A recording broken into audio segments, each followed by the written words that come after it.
Such a beautiful sight. Guys, it's Lisa from Beads and Seeds, and where I live, it's time to get garlic into the ground. I'm using organic garlic that I got from the grocery store. This is all soft neck garlic. It stores the longest, and it's what you're gonna find at the store. Go with organic because it will not have been sprayed with any sort of sprout inhibitor. So it's gonna be more likely to easily sprout and grow for you. If you have a local farmer's market, you might be able to find a nice variety of garlics there that you could plant out. The nice part about that is they've been grown locally in your area already, so they're acclimated to your specific climate. That's ideal. I'm in zone 9B, so it doesn't get real cold here. I have grown hardneck garlic successfully many times. I just didn't order any this time, so I'm going with what I could find in the stores. Hardneck garlic grows really well in winter conditions. It needs to have 40 days at 40 degrees or below.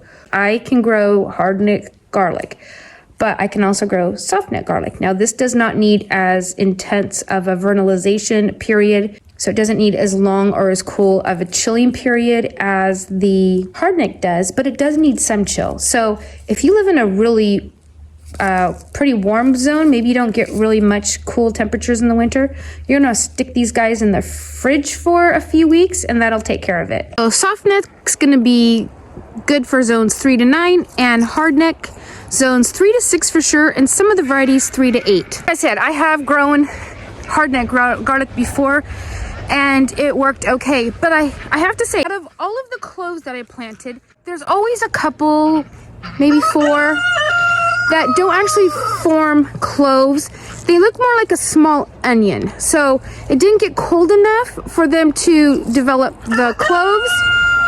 But for the bulk of them, for some reason, they're all planted in the same area. The bulk of them work okay, but I have had the experience of having just a very few not actually form the separate cloves. Just prior to planting, we want to break up all these bulbs into individual cloves. All right, got it done. So I have separated the larger cloves from the smaller cloves. Separating the cloves, I like to pick the largest ones to plant. Larger cloves will give you larger bulbs. From the ones that got partly peeled, because we want them to be fully covered in their little paper skin. The skin is meant to protect the cloves and keep infections away. All of these I messed up, and they have some sort of a little bit of they're a little bit naked in parts. And then we don't want any damaged ones. This one is soft. This one is soft. This one is soft. This one is rubbery feeling. It's not okay. So these were all the damaged ones. Ooh, I'm mixing them up. These are all the ones that got peeled a little bit. That one too. And then these are the ones I'm going to plant. Some of these look like they got peeled. It's just there's 2 different varieties of garlic here. This one has a lighter color skin as opposed to the kind of rosy one. So can I plant these? I absolutely can. But what I'm going to do first is plant all my large cloves. I've already got about 30 out in the garden planted. If I run out of all these and I can't find garlic in the store or something, I will plant these if I want more. I would like to have at least 52 heads of garlic grow for my own use, and then I want extra to share as well. So I probably want to grow about twice that amount. So I'm looking at about 110 little cloves that I want to be planting into the ground so that I have enough for next year. That is 52 cloves of garlic. That's all I would have to plant to take care of my own needs if they all sprouted. Let's see how many more we have. I'm going to count these and I'll let you know. So all of my larger cloves, I had 118. I've already got 30 planted, so that gives me 148 cloves of garlic. That sounds about perfect to me. I'm gonna be tempted to plant all of these too, because I go overboard on everything. So each of these were $2. 2, 4, 6, 8, 10, 12, 14, 16, and then there's one more that I already threw away, so that's 18. So for my garlic for the year, plus garlic for plenty of friends, like twice as much garlic as I need. Cost about $36. Not too bad. Then if I plant some of the garlic that I grow this year, if I save some and plant it next year, it can just continue and continue and continue, and I don't have to plant garlic.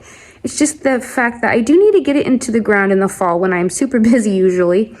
So last year I didn't get mine planted. That's why I had to go buy new garlic, because I had hardneck garlic mostly last year, and I had it in a bag, and I thought, oh, maybe it was, you know, nice and cooler where it was.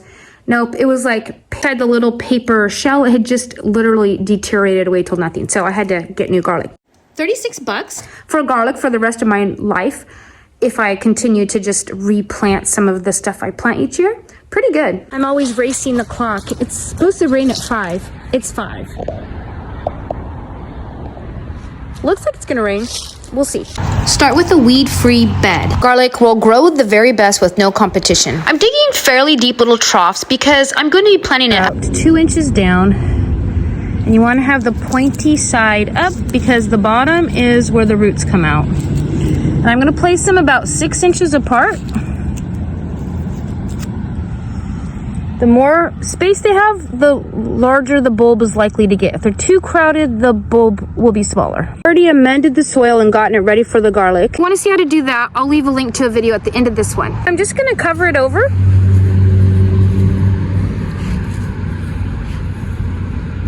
This clove I'm not planting. I can feel it's soft, and so it's just going to rot and not develop anything. So if you have these soft ones, don't put them in. Last 2 rows done. Time to cover them up.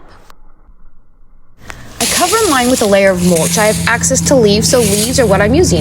You can use straw or whatever you have available. The mulch retains moisture in the beds and suppresses weeds. It'll get pulled away from the rows in early spring. In my raised beds at home, I'm eliminating all the weeds. All right, that is better. The garlic will grow best in a loose soil. So I'm going to go ahead and take this fork and loosen it up a little bit before I make the troughs. Then they get planted the same, about 2 inches down and 6 inches apart. Cover in leaves. That's it. Okay, on to containers. I am looking for the containers that are the tallest. I'm using these containers. They have holes through them for good drainage. It's very important that the container drains well so the garlic cloves don't rot. So make sure when you pick your container that it has very good drainage and that the soil is loose and drains well also. Also important to consider how deep they are. You want them a minimum of 8 inches deep. The roots can grow 3 feet long. Give it as much space as you can. Plant 4 in here. I added fertilizer. I'm also putting some bone meal right below the cloves. And then I'll just put my garlic in.